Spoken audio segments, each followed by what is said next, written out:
Ça fait combien de temps que vous êtes baladé dans la campagne? Je ne sais pas, mais probablement la dernière fois, il y a peu de chances que vous ayez vu des vers luisants ou des hannetons. Vous avez entendu parler de la baisse de la population dramatique des abeilles. Et puis dernier exemple, on pêche tellement et tellement vite dans certaines mers du globe qu'on vide la mer et on peut se retrouver un jour avec un océan plein de méduses, en gros, et pas grand-chose d'autre.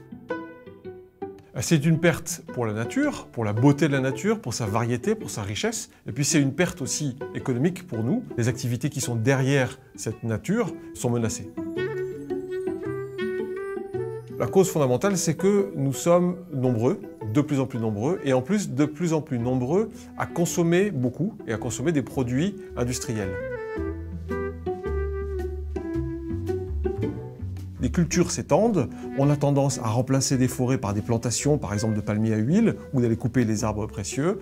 En fait, d'une certaine manière, on met la nature en coupe réglée et on la simplifie pour avoir une alimentation, par exemple, pas chère et abondante.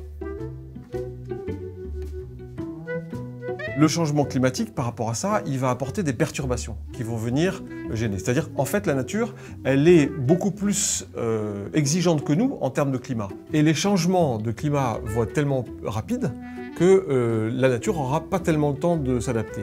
Et le fait qu'elle soit simplifiée aggrave la question. Par exemple, une forêt qu'on a remplacée par une plantation d'arbres pour faire de l'huile de palme, quand le climat va devenir soit plus sec, soit plus humide, soit plus froid, soit plus chaud, pas de chance. Si cette espèce d'arbre qu'on a planté ne supporte pas le changement climatique, la forêt entière va dépérir. Si elle avait été variée, diverse, etc., elle aurait résisté. Et deuxième chose, la perturbation du climat, c'est pas seulement un réchauffement, c'est des inondations en plus, c'est des sécheresses. Vous, si vous avez une inondation tous les 100 ans dans votre ville, bon, vous survivez. Si c'est tous les ans, vous déménagez.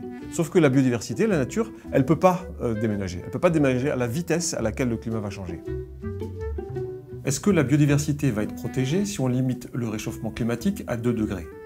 Ça ne va pas être suffisant si on ne réduit pas la pression qu'on fait subir à la nature du fait de cette simplification. Et puis, tout dépend de la manière dont on s'y prend pour essayer de contenir le réchauffement climatique, de réduire nos émissions. Si on met des barrages partout, sans précaution, eh ben on va ennoyer des rivières magnifiques et on va y perdre de la biodiversité. Au fond, la solution, elle est dans la sobriété. C'est dans le fait d'avoir moins besoin de consommer de matières premières, moins d'étalement de villes, etc., qui nous donnera un bénéfice, un double bénéfice même. C'est-à-dire, d'une part, on luttera contre le changement climatique en réduisant nos émissions, et d'autre part, on préservera la nature et on lui permettra de nous aider à lutter contre le changement climatique.